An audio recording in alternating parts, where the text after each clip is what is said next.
Alors salut les amis et bienvenue dans cette nouvelle vidéo consacrée à Ruby. Cette vidéo va être très courte, tout ce que je vais faire c'est vous montrer comment réécrire ce Mitsubishi, ok? Donc là on avait vu la boucle while.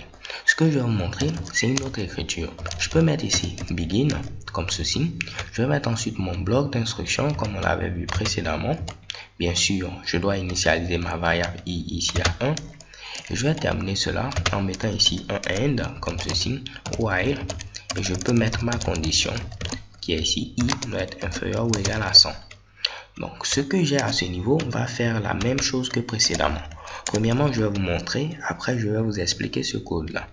Donc je viens à ce niveau, je lance l'exécution de ce code, shakebomb, vous voyez, j'ai tous les nombres de 1 à 100, donc de 1 jusqu'à 100 à ce niveau là. Donc lorsque vous utilisez cette forme, votre boucle va s'exécuter au moins une fois. Alors que lorsque vous utilisez cette boucle, ce n'est pas sûr à 100% que votre boucle puisse s'exécuter ici au moins une fois.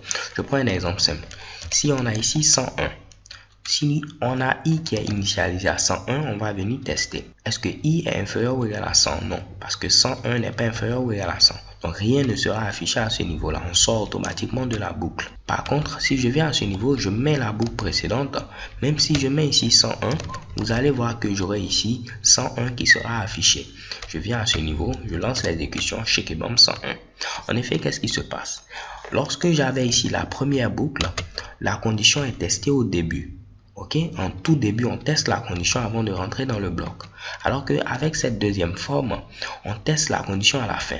Donc, même si je mets ici 101, il va venir ici, il va afficher d'abord 101, il va incrémenter, on aura 102, et maintenant il va vérifier. Est-ce que i est inférieur ou égal à 100? Non.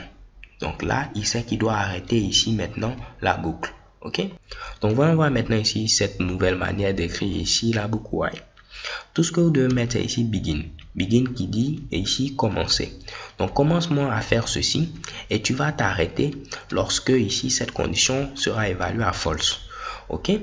Donc vous mettez begin, vous mettez votre bloc d'instruction et vous mettez end while. Et en français comme je le dis c'est commence-moi à exécuter ce bloc d'instruction et tu vas t'arrêter lorsque ici le i sera inférieur ou égal à 100. Donc si j'ai ici 1, commencement ce bloc d'instruction, il va afficher 1, ensuite il vaut ici 2. Il va tester, est-ce que 2 est inférieur ou égal à 100? Non, il vient à ce niveau-là, il va afficher maintenant ici 2. Ensuite on a 3 et ainsi de suite comme on l'a vu précédemment, il va afficher maintenant tous les nombres de 1 à 100. Ok, alors les gars, c'est tout pour cette vidéo. Surtout ne vous inquiétez pas, cette série de vidéos c'est pour vous montrer ici toutes les boucles qui existent. Libre à vous après dans vos programmes d'utiliser la boucle qui vous sied le mieux, celle que vous appréciez. Donc on a déjà vu ici la boucle while, on a vu une nouvelle manière d'écrire la boucle while.